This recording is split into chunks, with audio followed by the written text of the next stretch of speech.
Hello, everyone. Welcome to another episode of the Football for Life show with your hosts, Weirly and Arnie J. How are you, my man? As you can see, Wheels, from what we've just been discussing, yesterday was a madness, extreme madness. So to speak, I'm very baffled as to how things unfolded. The current emotions are a bit raw. Obviously, we've had that time to kind of digest the whole situation. Yeah, I'm very perplexed. That's my mood at the moment. I'd say perplexed. It's not more frustration because I was very proud of the way the lads bounced back yesterday. Yeah. And our response from that shock show at Villa, the way we came back. But the referees, VAR, the Everton players, Yeah. you're a joke. You're a joke team. I'm telling you, man. Oh, let me not say too much because Before you drop a word that like gets us banned, I would say that it's good to get your thoughts. I feel incredibly raw about it still. I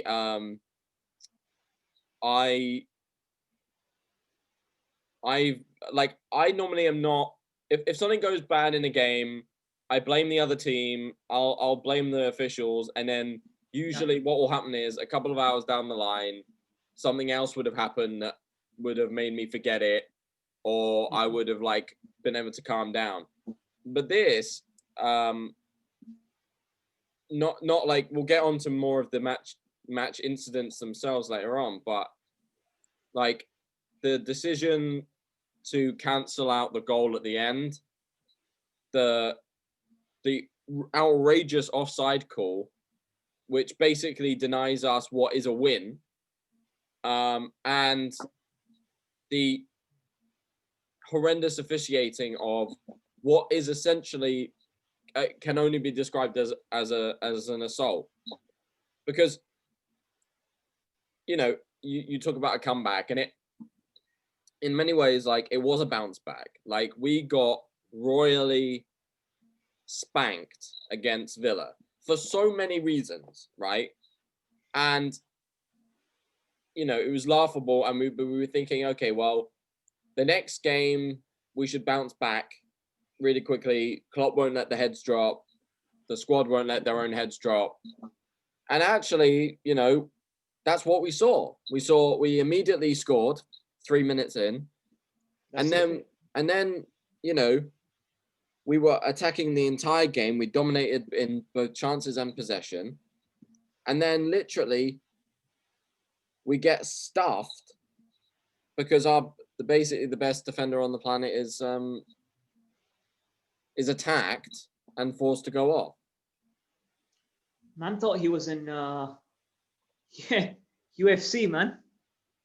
Western, you don't even see that in the UFC. And I'm not even that much of a heavyweight fan, whatever. But man, honestly, my thoughts are so congested. Yeah. Like you said, I don't want to get us the ban for any reason, but these guys, whoever made these decisions, all I can say is they need to take a long, hard look at themselves, not just in the mirror, but in the reflection of their character. Because you cannot do that. You cannot do such things and expect to get away with it. It's shambolic, it's disgusting, it's disgraceful. I totally agree with you, and for me, it's rarely that a football result will carry over into the next day. But I woke up and I was actually still really torn, and my stomach was all knotted up because it was such an injustice. It was best player gets injured, fine, let's keep going.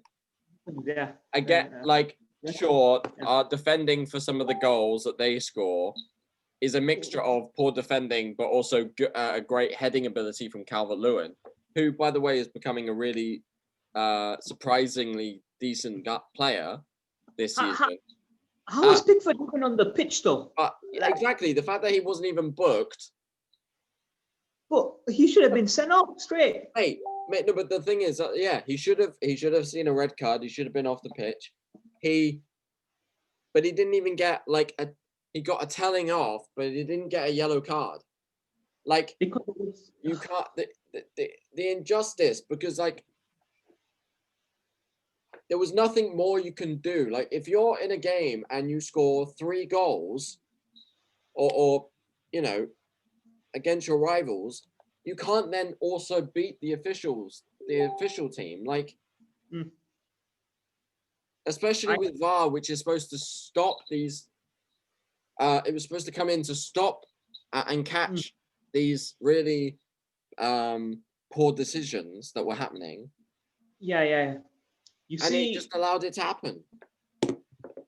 number one, yeah, VVD was definitely not offside. I can write that down.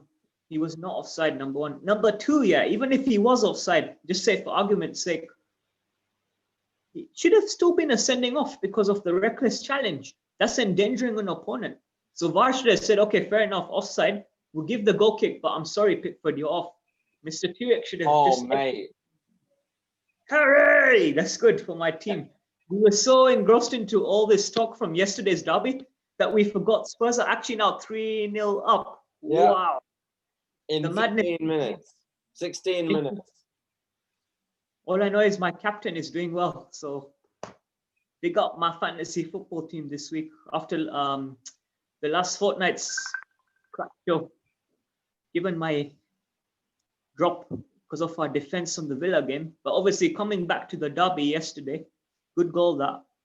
What header? Was that a header? Yeah, header from Kane. Assist. Who got the assist from Regulon. Oh, I just literally had him, but he's for the next game week, not this week. Can you imagine if I had him for this game week as well? That would have been mad. Wow. Yeah. But yeah, hopefully next match week. But I was saying, yeah. So you take all that aside into consideration. Not only are they then down to 10 men, but we walked that game, and then right at the end, an obvious goal just chalked off without any evidence. Like, what the hell is going on? Can someone please, well, not you obviously, but whoever. No one can reason with it up to today, and it's been what, more than 24 hours. Exactly. And we've not had an explanation. We've not had, like, there has been no justification that's come out that explains why they gave that decision. If you look at that image, it's on Twitter, but it's a site, like it's that view you get when they draw the lines. And Mane is onside. He's level. Like, tell me which part of his body was offside? None. One of his arse hairs, maybe.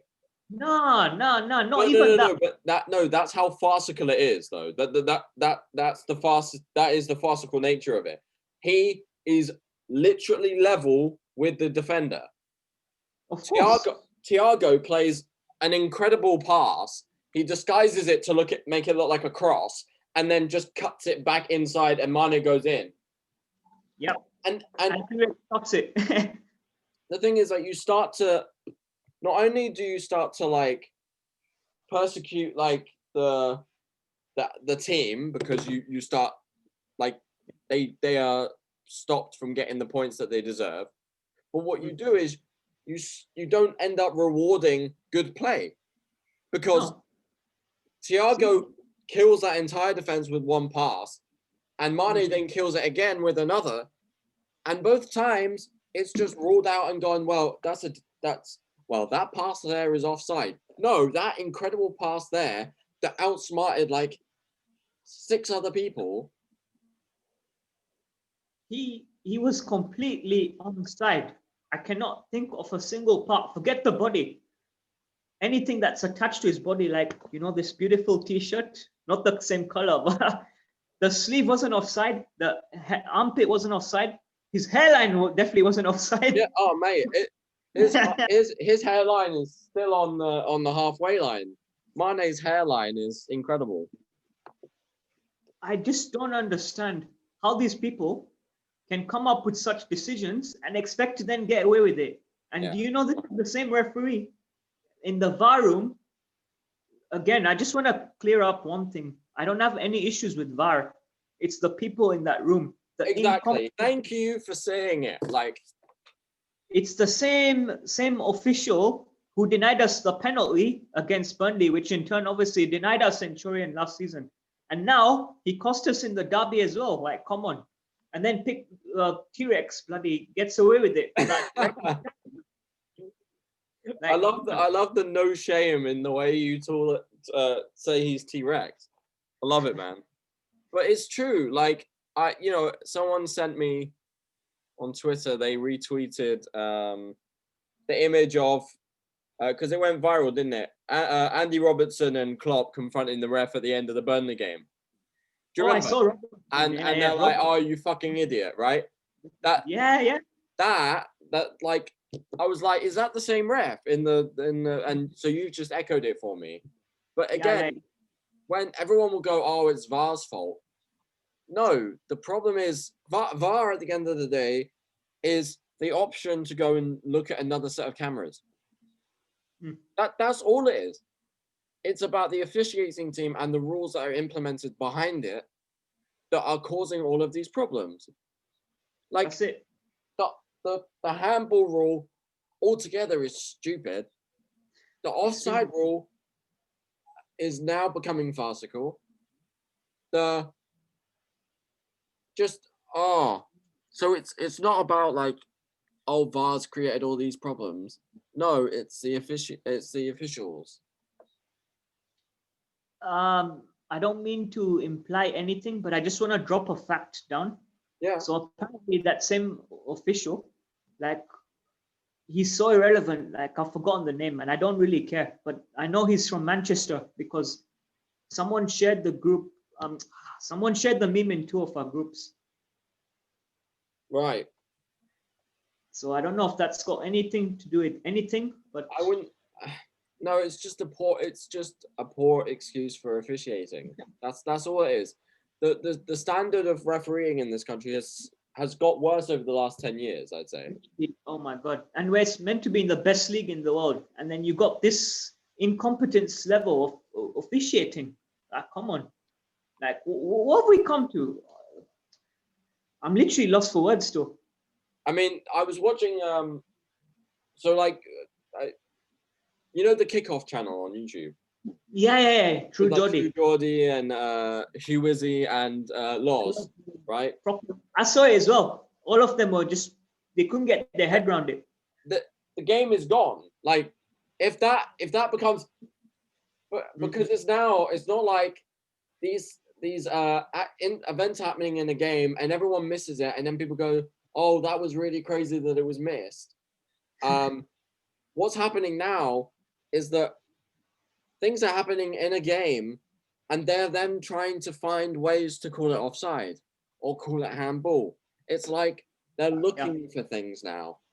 Whereas, and sometimes when they're not even there, So, and it's the fact that it's not used consistently either. That's the whole thing. It's the official.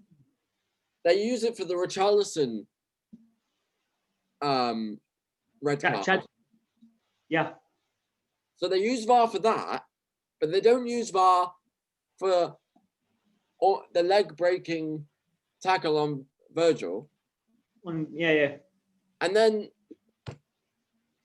I just don't know how that's offside, man. That's the main thing that I can't get my head around. You see with the injury, okay, it happens. Shit happens. Fair enough. Like, even if we sent Pickford up, we still win that game with Pickford on the pitch. Yeah. And then they rely on VAR, well, the officiators, to use VAR in disguise to rule the goal out. Like, come on. And that cost us return. And the thing is, it also, there's that Trent free kick in the second half. Or is it late in the first half? Trent has a free kick and Pickford pulls off an incredible save. But he shouldn't be on the field. So that should go top corner. Because he shouldn't be. No, he shouldn't be there. That's the point, bro. I don't think that substitute, maybe it does, maybe it doesn't, but that's not the point, yeah?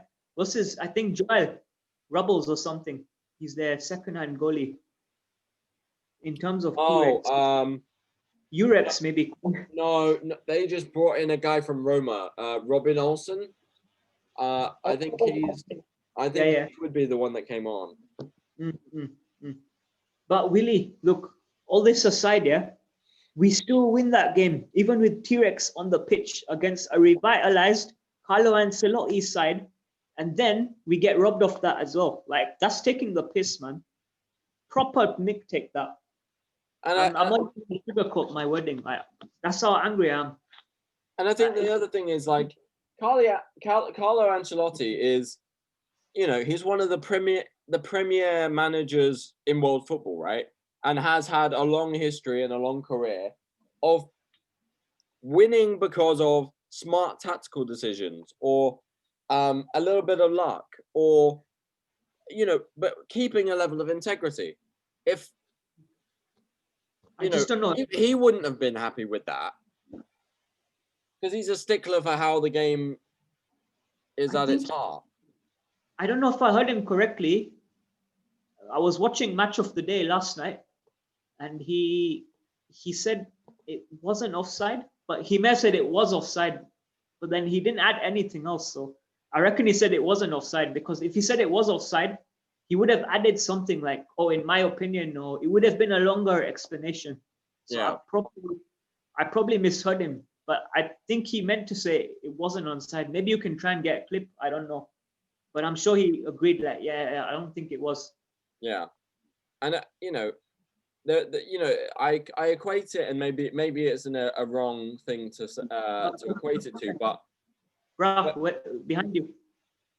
I thought West Ham scored a goal. Have they scored? No. Oh, my... They had a go forward, but Antonio lost the ball on the edge of the area, and then I think went for a goal kick out to Reguilon. Right. This is go on. But for me, like, the point, maybe it's a weird comparison, and maybe it doesn't quite work. But after the Tottenham Newcastle game, when Newcastle managed to snatch a draw from a late penalty, right? Bruce comes out and goes, "But I don't want to get a draw like that." He said it himself. Yeah. He's like, something needs to be done about this incompetent officiating. And I think that's what I think Carlo and Klopp are enough the same, that they're like, either which way that goes, it's not fair. Like, no, not fair. It's disgraceful. I mean, I would be ashamed if that was my team. I'd be like, yeah, what would I want to point like that for? That jeopardizes the integrity of, my whole team. That game could be the difference of the season. Do you remember in 2012 when Chewy, aka Suarez, for those who don't know, had the goal ruled out in the same fixture at Goodison around the same time, the same month of October? I can't remember exactly what day. 8 years ago, yeah? 2012. 2-2, additional time in injury time. Man nets the winner. What happens? They call it offside. I don't know if you remember that. No, I don't. Yeah. A bit later. And that same season, guess what? They end up finishing above us.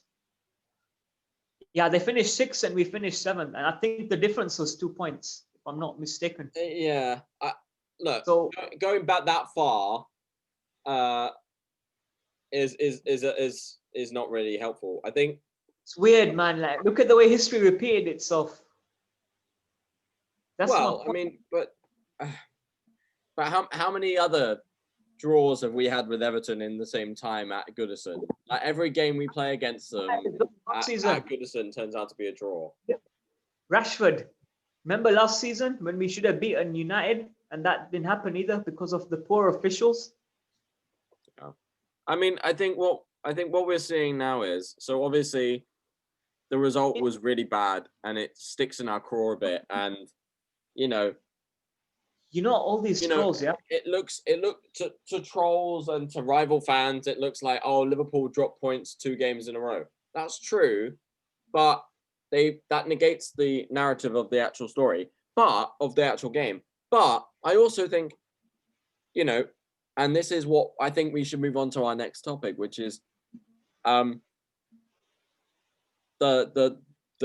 outcomes with Tiago and Virgil. But I think can I just I quickly still wrap think we'll challenge for the league this season, and I yeah, don't. no doubt about it, man. Even without our main star players, I'm not doubting it. I'm not making my prediction just yet. I know we've now played 5 games, but I did say between 5 and 10, didn't I? And you said 10, yeah. So it will give me much more clarity once we play them, just to see how we cope without Virgil. Yeah. But what I wanted to do quickly was just to wrap on the point. So for all those who are saying that VAR apparently worked in our favor, supposedly, yeah, enough said. I'm not gonna add on to that, but I mean, you've seen it. There was a lot of people last season that were going, oh, you know, Liverpool have been lucky with injuries, and you know they were always getting these hard decisions. We're not. Call it VAR fool, man. Well, that's what people kept saying, and they used it carefully in games where we probably won late on because we pushed each team to the very end. But it just goes to show, you know, that we haven't got VAR on our side. Like it does affect the big teams because it's the inability of the officials to do their job properly, and it's an indictment of the rules themselves. Yeah. But I don't want to say too much because I sound like a broken record now. But I don't know where this is going. I don't know what the future holds in store for all this, you know, incompetency, to say the least. And that's me being modest. You know me, bro. Like, yeah. Especially camera, yeah. I don't want to bring too much of that here because I may end up regretting what I'm saying. But at the moment, because of the situation, I don't see how I would look back at this video and regret anything that I've said so far. So I'm going to try and avoid saying too much more and then see how the situation develops. But in the meanwhile, yeah, I'm free to kind of, you know, get a segue in now. I think just one final thing. I think what we're seeing is in the last few seasons, obviously, because of how close we've pushed City and City have pushed us, and then how we won the league last year, right? So, you know, there was that constant thing about us scoring and then scoring, or us winning and then they winning, and then we'd go like 1 and 2 like that in the table. And we pushed each other to a point where the norm was to win every game every season. I think now we're at a point where, given the circumstances around COVID and the amount of games packed all together and the results that we're seeing, you know, Man United getting spanked, us getting spanked, you know, the fact that Tottenham have scored 3 in 33 minutes, the fact that Everton are top of the league at the moment. It's a crazy season, and it's a crazy season, and I think that what will happen is we'll end up with a much more competitive title race,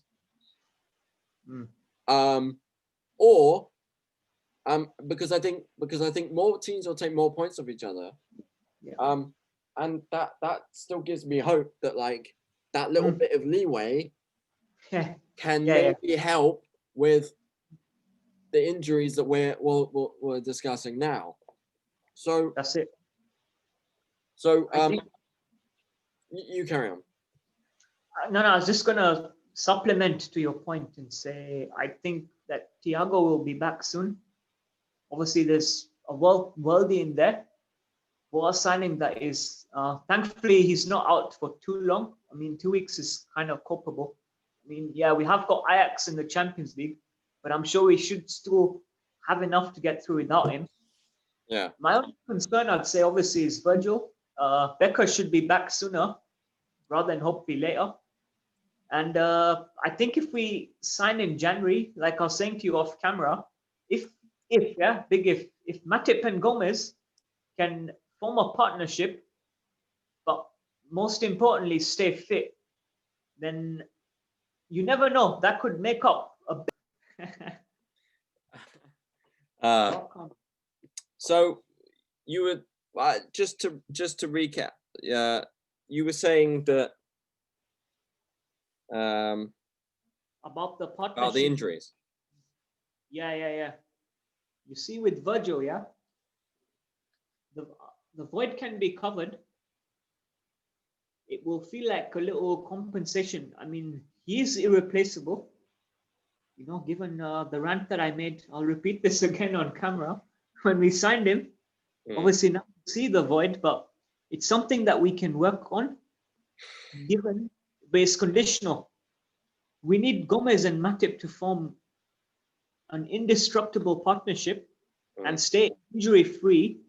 Come January, we need to make one signing, at least a good signing. Kind of like, well, I'd say a Koulibaly, but I remember what you said in the group chat. Yeah. When you mentioned Upamecano, that's not bad either, to be fair. It's, I mean, on nearly all fronts. And by the way, just to preface, I'm incredibly, I'm choosing to remain confident, and there's a couple of reasons why, and I'll mention them in a moment. But yeah, you're right. If Virgil's out for even 2 months, that could cause us some really serious damage. And I think, well, in 2 months or a month and a half,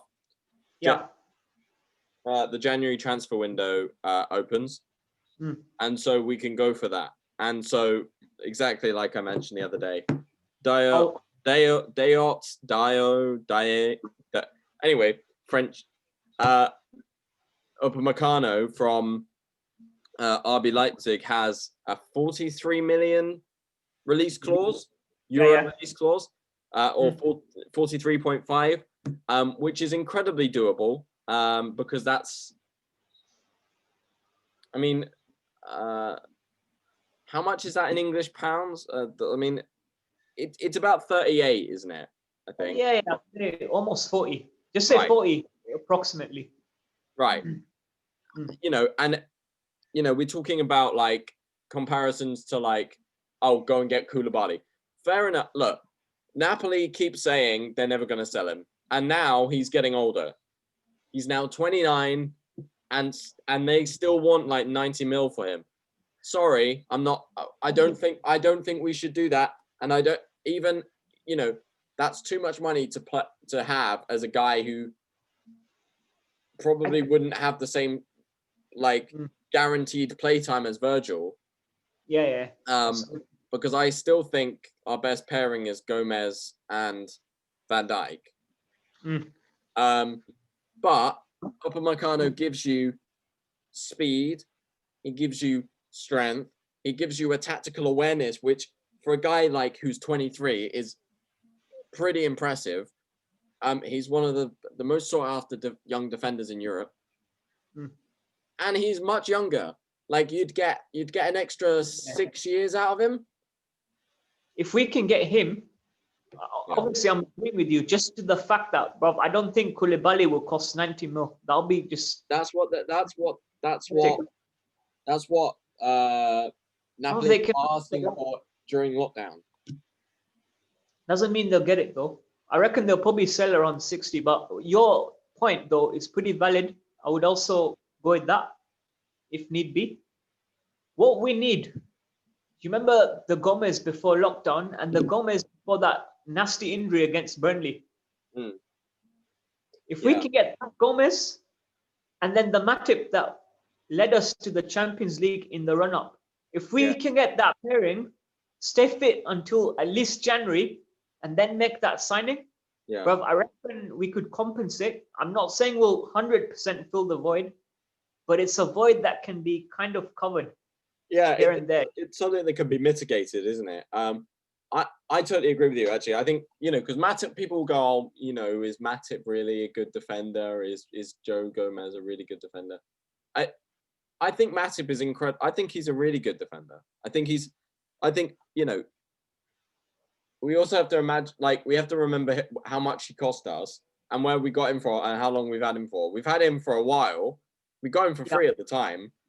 And he's been really consistent for us. His problem is just injuries. He's injury prone. But when he has runs in the team, and when you give him the confidence saying, look, your position is secure, he actually has pulled up some top draw performances for us against some really big teams. I mean, do you remember against Bayern? It was him and Fabinho as a centre-back pairing, wasn't it? One of the legs against... Anfield. I think you mean at Anfield. One of the legs against Bayern.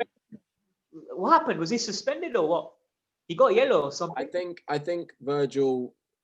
Yeah, Suspended. there was something like that. Or, yeah.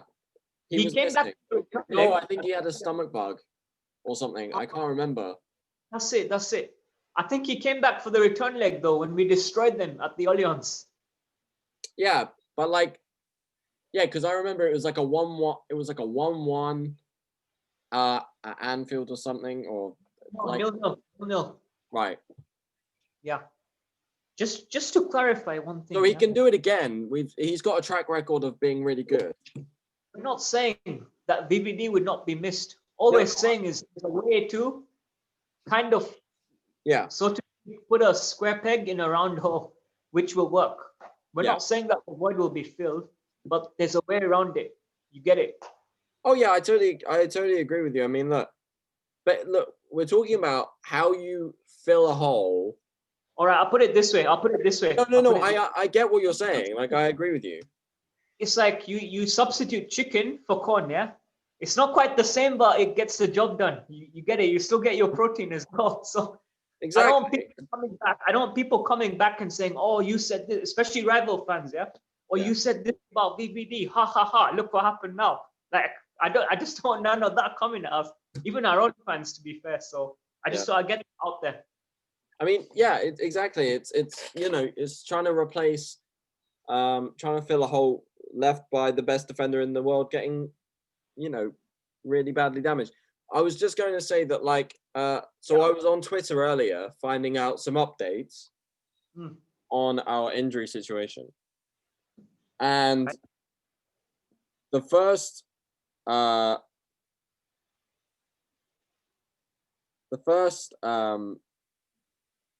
people I wanted to cite was fuck's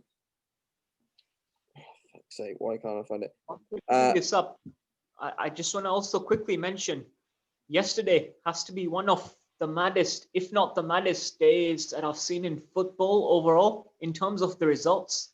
Real Madrid losing, Barca losing as well. Like, what are we actually coming to? Proper Mazza. Literally, it was mind-blowing. There are a couple of Juve as well, bro. Could not beat a promoted team. I know they're on like 10 men for portion of the second half. Juve drew it well. Inter Milan lost in the Milan Derby. Zlatan scoring twice at 38 years old in Serie A. Yesterday was a proper mazza, honestly. And there's 2 or 3 more results that I haven't mentioned, but it will come back to me, innit? So whilst you were just saying that, actually, I found the tweet I was looking for.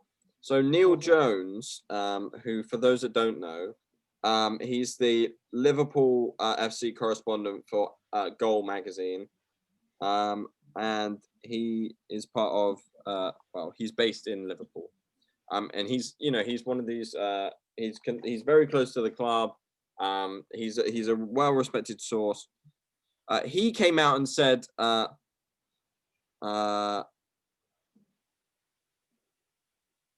like 1:30 today, he came out and said, LFC still waiting for full diagnosis on Virgil van Dijk. He's been with a specialist. Yeah. Situation should be clearer today. Okay. However, and then he says this, and here's the kicker. So this is the uplifting moment for all of us.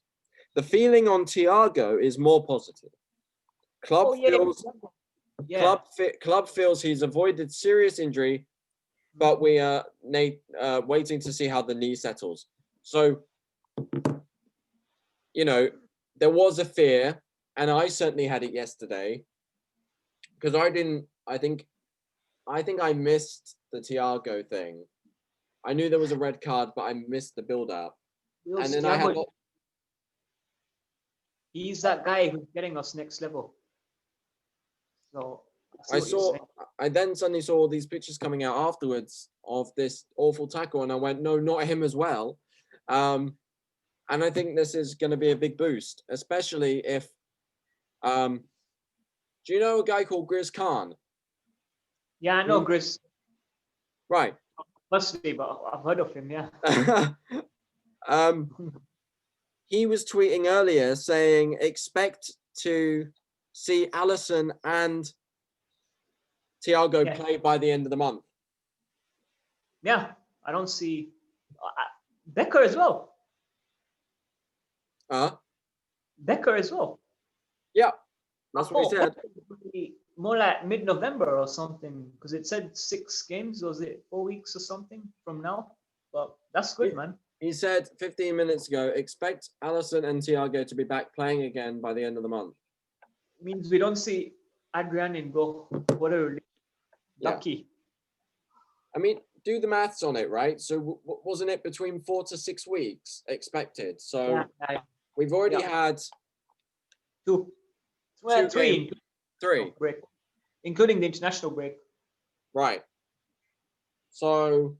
Yeah, am I right? Yeah. 3 plus the 2 weeks of the international puts us around 5. Yeah, and Klopp was obviously talking very positively. We were talking about this in the Liverpool supporters chat, right? Yeah. There were very positive comments coming out from Klopp himself with regards to how Alisson's training, saying he looks very good in training and things like that. Did you see that? Like, I did. You shared the link. I checked it. The one you shared. Yeah. Do you want to explain a little bit about that quickly? Who's there's this what's the guy now? The other guy in our group. The name beats me.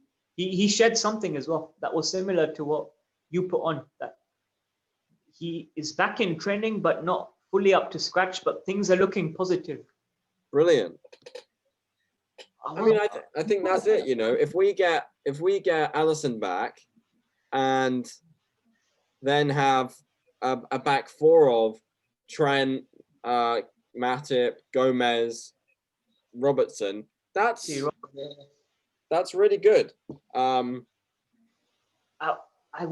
like to see Sinica start, you know, again, not in this coming fixture, not against Ajax though, but it'll be nice if they could give him a run in against Midtjylland. Yeah, I think that's what we'll see. So I think what we'll see is, in a similar way to the way we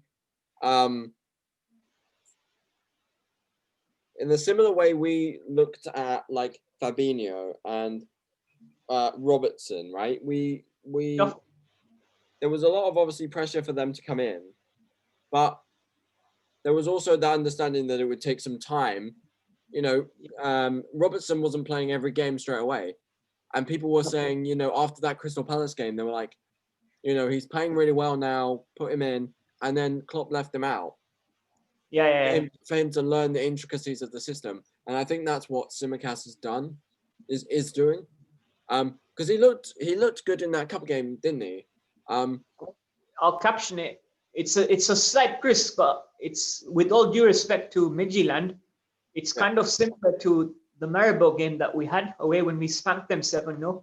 So it's kind of where you can afford some rotation. They're better than Maribor, but they're not up there. They're not something to really be worried about, and we can rotate. So I'll put it this way, yeah. I'll caption it on the day as well. A trip to Legoland, but without the midgets. I think they want to. I'm not getting into the debate of the language there, but yes. I think we're playing Anfield anyway, so yeah. Right. Oh, okay. That's good. Because then we're not having to worry about. I said Legoland because the club's Danish. Right. No, I get that, man. I get that. Did you see the result just quickly yesterday? That was just right. The Chelsea game as well. That's another one that came to mind. I love that because I was cooking dinner and I had the game on and it was like 2-1. I was like, oh, okay. And Verdi kept having all these chances. And then, like, I sat down to eat and I turned off the radio for like a few minutes. And Oh, yeah. they It was then made it like, it suddenly went to 3-2. And yeah, I was cheering on Southampton to what we all. yeah. Ings scored as well. Walcott assist, mad for his former team. And he did Arsenal. He kind of indirectly did Arsenal a favor if you think of it, because a rival dropping points meant that if they won the game or even drew against City, then they kind of stay level on par for that top 4 spot. So yeah, it was madness all around yesterday. That game was on box office, right? Which will bring us to maybe our final segue of the show. I was going to say actually on the Chelsea result. Yeah. So on Simicast, I would expect to see him play probably the full 90 against people like Midtjylland. And maybe he would get 10 minutes against Ajax or something. That's probably unlikely. Maybe even, who knows? Huh? If we're like 2-3-0 up and then they bring him on as a sub, you never know. 10-15, just to give him some game time. And then on the Chelsea thing, I think it's just a really nice feeling to put Frank in his place again, because you can see that he's tried to like adopt a mentality of a bigger club, right? So obviously Chelsea, regardless of what we think of them, are a bigger club than Derby, right? And for a long time, I guess he's trying not to be seen as an underdog manager, but he's just stepping out of line a little bit, and that team is not as good as they think they are. Just as they're starting to click attacking wise, having spent all of this boatload of money, they're still really frail at the back, and so I think that should shut up those conversations about them running for the title. No one's, to be fair, I haven't heard that talk from many fans, if any, none. They are saying I had some only one fans saying that the title race is between us and Chelsea. She's on a tangent though, like that lady from Chelsea, not Chelsea, Sophie, man. Not her. She predicted Chelsea to win the title, but I think she might have been sarcastic or just overly optimistic. But everyone laughed. Overly optimistic as opposed to the reaction of DT was just hilariously epic. He just cracked up. He couldn't help it when she said Chelsea. And so then he laughs, and then they lost to City. So yeah. That was expected though. Come on, like I can't expect any favors from those Brunos when it counts. When have they helped us before? Never. I can't think of any. But they're also not good enough to stop City if they wanted to. I don't think. They played well though. To be fair, they should have had a penalty from what I heard because of the high boot on Gabriel's face. Oh wow, that sounds awful. Yeah, that's what Hicks said to me earlier. I mean, yesterday. Will, should we just quickly touch on the box office before we wrap up on this whole bullshit of pay-per-view? This whole atrocious, ludicrous means of milking the viewers and the audience and the fans by these corporations. It's now getting to a point where not only are we kind of losing interest, but to speak of fans having to boycott something they love, this is just getting out of hand now. As you can see from the beginning of the show to now, I don't even have the proper vocab to describe any of this. That's how bad it's become. Yeah, it is awful. I mean, we were talking off camera before, and I saw a tweet, and I think it was. I'll get up the exact wording here, but you know, the fact that okay, so the Premier League is literally the richest league in the world. Most prestigious. Well, and in terms of the like the TV money and the TV deals, we are literally the richest. We spend the most each transfer window, then easily surpassing any of the other five major leagues. So now, understanding that, and then them going, well, actually, we have to make money somewhere. So we're going to charge everyone 15 or quid for a game that most subscriptions cover anyway, right? Like, it is hideous. Like the fact that, like, you know, I own a Sky membership. I think, I'm not entirely sure what you have, but there are people. And I go pub if I can. But there are people that like have multiple jobs because they thought that they could buy BT and Sky and see all the games. But yeah, the fact that like you can't even pay for both and get all the games anymore is a show. It really reveals how the league thinks of us as fans. Yeah. And it also says something about the financial state of the league itself. Because if they are in the midst of a pandemic, all of this, yeah.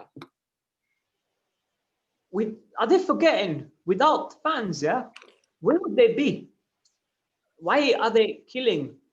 Why are they chopping the hand that's feeding the whole thing? Yeah, that's exactly what they're doing, long term. Yeah, I mean, this is just getting. Literally, I'm speechless. I don't know how to describe this. I literally haven't got any words in my vocabulary. Not because I'm having a brain freeze, but that's how ridiculous the situation is. I don't even have the exact wording to describe this scenario. It's just, it's the fact that, like, okay, so this football started off as a working class game. And,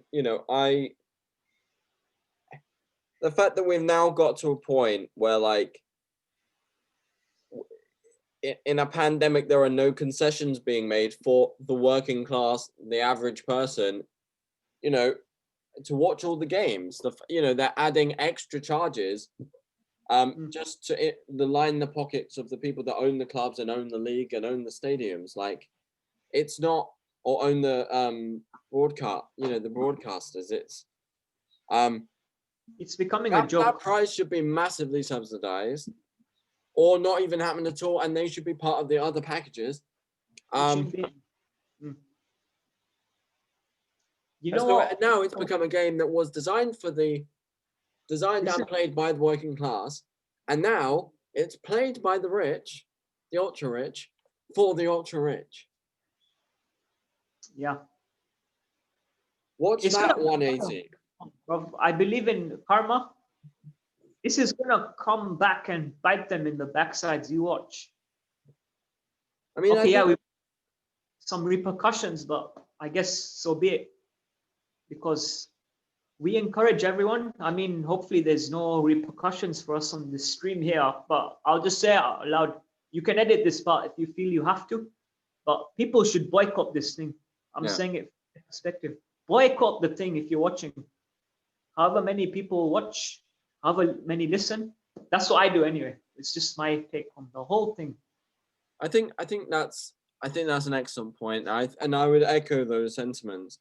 I was just obviously earlier I was referring to a tweet that we saw, and it said you won't hear this on Sky Sports News, and maybe we'll get repercussions from Sky, so bring it on. I don't care anymore. Right. 16,000 was raised for the Newcastle Food Bank by football supporters donating £15 instead of paying for the pay-per-view service. So, exactly, we can raise we can raise money to make other people's material lives better rather than screw ourselves by paying 15 extra pounds for something we should already get. That's it. Yeah. That deserves an applause, man. What a gesture. I want to see more of that. That's amazing. You know, and we're reaching a thing where, like, yeah, the state of this country is so dire that we've now got we literally have food banks where people have to go to get food because they have no other choice, and they're being underfunded, and so. Bob, you know what kind of gets to me a bit as well, because society can be so cruel, yeah. So, but when these people are accused of being in that situation, that's disgusting though as well. Whatever job you're in, regardless, because I've seen people in that situation who are supposedly told by, the higher class, so to speak, that, oh, you're in that situation, you didn't do X, Y, and Z. Come on, man. So again, it comes down to this whole principle of, like, I guess, where one lies in the food chain or how they got there. That's all to do with the opportunities you're given. So you see these same people making these rules about the 15 quid pay-per-view and shit like that. Imagine if they did something saying this money goes to the charities that will feed these people in food banks. I'm telling you, the response would have been much, much better. Exactly. I would then probably even consider paying for something like that. Even if they took a percentage to cover costs and stuff, like, fine, we get it. But to just go full greed, I don't know what we're coming to as a society in general, but these so-called big boys need to sort themselves out, because it's now becoming a joke, like I said. And the thing is, it segues. It's very easy for this to just go on for a long time, but like the problems with the English game are so endemic that like because it doesn't just go. You make the point about how the big boys need to sort out their act and they need to start like putting their own money into social causes, right? All of them, but the people who are responsible for such things like we're discussing now, those are the people I'm talking about. Not all the big boys are. I agree. Go on. I agree. Sorry, the connection. The downside of doing things on Zoom, then it moves into the fact that the big boys clearly don't ever want to like reconsider where their place is in the footballing food chain, because and this is probably something we should do on a special, but the whole big picture scheme, project big picture. Yeah, nothing I was proud of. Something I definitely wanted to not go through. That was to the constituent parts of it, there are a lot of good things, but there are the power that it gives the big six, how the big six are defined under this system, and the money involved with it. It takes it away from the average person, because eventually that they'll try and set up a European Super League where there's no promotion and relegation, there's no like repercussions for wherever you sit in the league, sort of like the American franchise system. And I'm glad that didn't go through. Very relieved, so to speak. It's greed, man. At the end of it, what can we say? Yeah, proper greed right here. But my initial point, as I was saying, with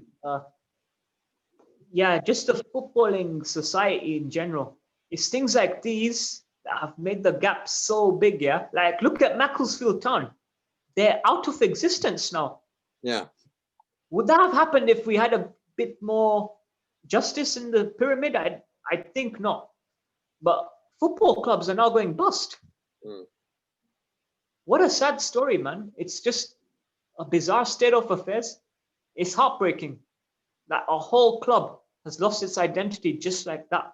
And it's not like every club is an AFC Wimbledon that, oh, they suddenly just bounce back within a decade or a number of years. Would that happen again? I don't know. I mean, that's the thing, isn't it? The fact that in the discussions I've been listening to, you've had the leaders of the EPL coming out and talking about, how they expect, 5 or 6 clubs to be on the edge of bankruptcy by Christmas or the New Year, and you're thinking like, it is awful because yes, you do need to restructure the TV money. You do need to restructure the parachute payments. You do need to lower the subsidies, increase the subsidies for away fans. You do need to do all of this stuff, but it can't be at the sake of giving almost untouchable power to a series of clubs just because they've been in that one league the longest, or have the biggest name. And the big clubs need to pull together their money to create a scheme where money is filtered down to the other leagues.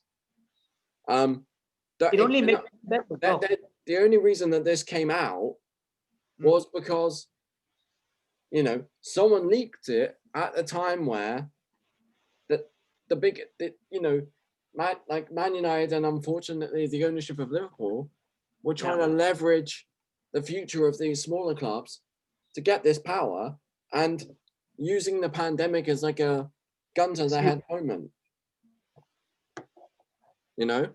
Going, well, you have no other choice. We're going to touch on this in the next episode for sure. Yeah. I feel like there's just so much to discuss. I thought today would be a mezza. We haven't really plunged into the whole result thing yesterday. That's kind of secondary though as well, because we have an even bigger madness going on, which is kind of what we're discussing with the whole pyramid conjunction, the things like the pay-per-view, this whole big picture project scheme, and God knows what next. I mean, now it's starting to get concerning, and I feel we should touch on this in the coming few days, hopefully not weeks, because now it's jam-packed. There's a lot of things that are going to happen. So yeah, man, let's just keep an eye out for these and try and engage where we can. But yeah, definitely, man. Without meaning to go off on a tangent, it's like, where do we start? Where do we finish? Yeah, we just have a happy ending, man. I wanted to kind of end on a high. Yeah. But I'll leave that one to you. But we need a happy ending at some point. This can't go on forever. It can't. Yeah, it can't. Yeah, you're right. And I think. Especially the whole... there was a lot. We haven't had an episode in a little bit of time, so it was good to just cover everything, really. All the big headlines. We're thinking of fans as well. Forget the rivalry aside, just fans in general. I feel they deserve, better. They do. Fans made the game anyway. At the end of it all. And that's the thing, I mean, it's stuff like the £15 to watch a game. What you're doing is you're going, well, okay, we're imagining a world where people don't come back into the stadiums and we just rake all the money out from them being stuck in their homes. Yeah. It's just awful, because what we're seeing with the games now, I'm watching, in the background, I had the Tottenham versus West Ham. The score is still 3-0, by the way. Yeah. I've watched a number of games like this, but it's not a team that I follow. I just follow it because it's in the league and it's on TV, right? But the game, exactly. But the beautiful game is not beautiful if there's no one in the stadium to react to. Now, exactly. Now, of course, it's because of the pandemic, and we have to do whatever we can to get through it. But finish. If football continues to go well, we can take the fans for granted. Maybe they don't have to be in the stadiums. Maybe we can charge them extra from home. You kill the game because like, they're having to pump in fake noise. No one wants that. The players don't want it. We don't want it. And they certainly won't if we stop paying money. You saw the news, yeah? I don't know if you've got the email. I think I shared the petition with you. I signed it.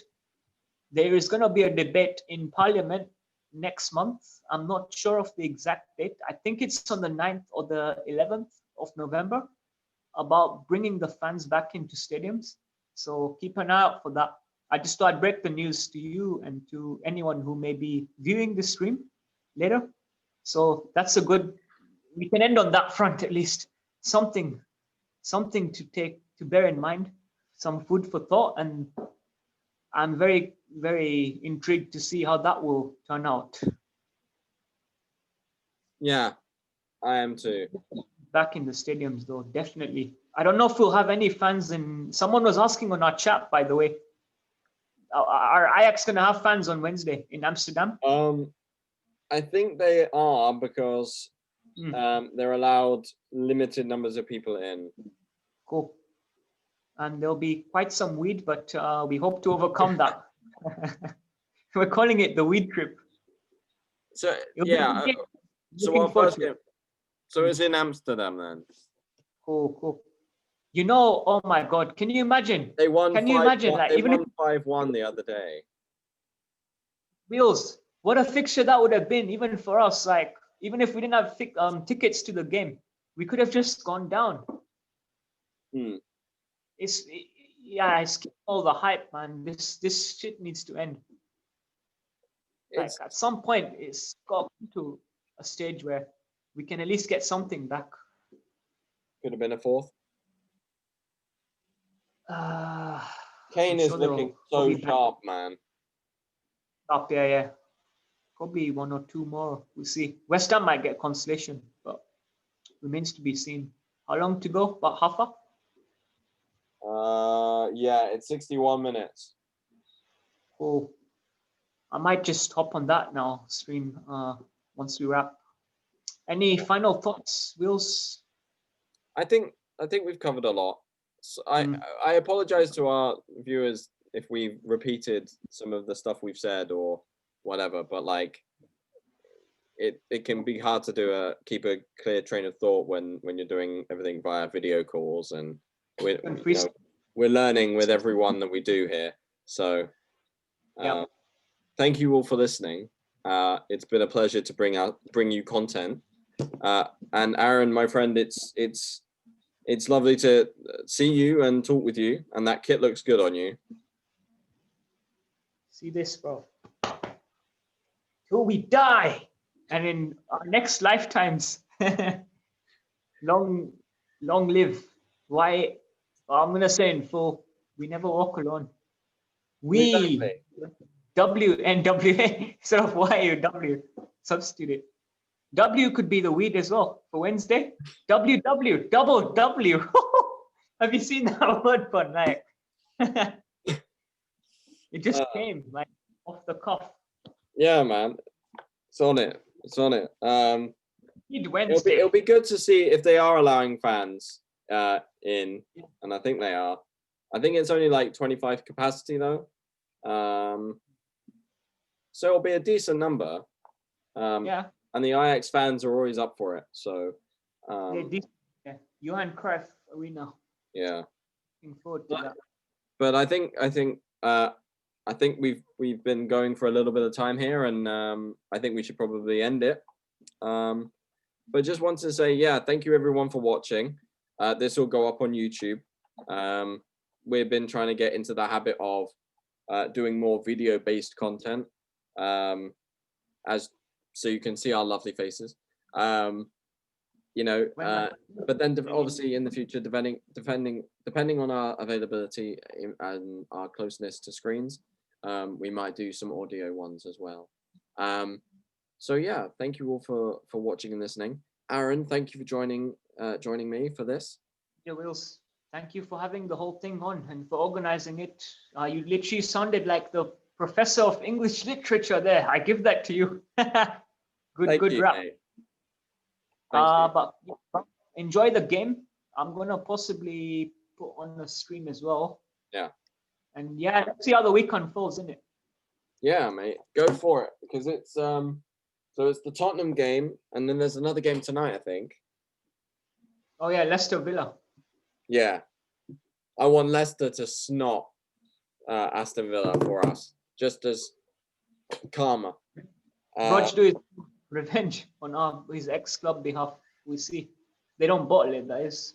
See how that comes.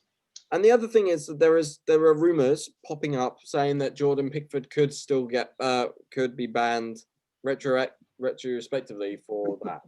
Reviewing it. Yeah, we forgot to quickly mention that we've submitted a review for the whole VAR thing as to why the goal wasn't given. Yeah. And I think the foul as well. So we'll keep updated on that.